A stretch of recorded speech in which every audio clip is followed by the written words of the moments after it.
فأنا بودي نصيحتي للأعزاء، طلبي رجائي منكم تقرؤون كتاب الرسالة للشافعي، كتاب الرسالة للشافعي اللي هو أول كتاب أصولي كتب.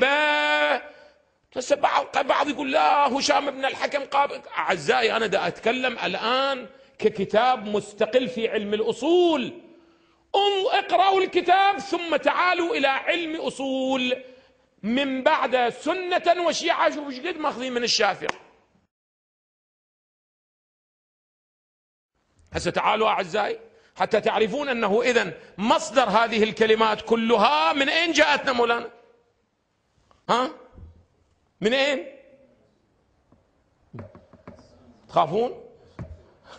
من ناحيتي، من الطرف الآخر دخلت إلينا، ثم جاءنا مولانا وأعطاها شرعية التشيع. هاي المطالب منو انطاها مولانا؟ الفيض الكاشاني. الفيض الكاشاني في هذا المجال مولانا الجزء الأول أعزائي صفحة 177 أعزائي، بيان حقيقة العقل وأقسامه. نص العبارات اللي موجودة في إحياء العلوم للغزالي يقول اعلم أن الناس اختلفوا.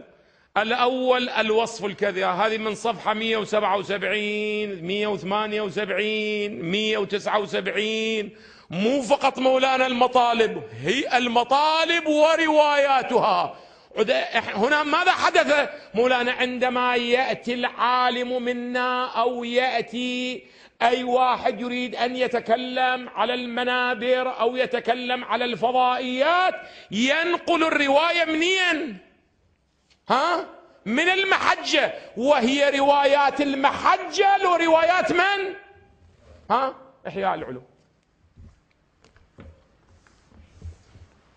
فالثقافة تبدأ تكون ثقافة ما هي؟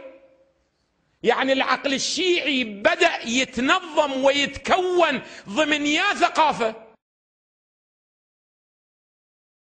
وهذه هي الطامة الكبرى التي تعيشها الآن، يعيشها فكر مدرسة أهل البيت، وهو أن كثيرا منه من أهل البيت لو تسرب من الآخر. وهذا الذي أنا قلته في شهر رمضان، وإلا هذا تراثنا، هذا المحجة يكفيكم، هذا المحجة. وأما في باب العقائد، في باب الأخلاق، في باب الفقه، في باب التاريخ، في باب الثواب والعقاب، فحدث ولا حرج، فحدث ولا حرج.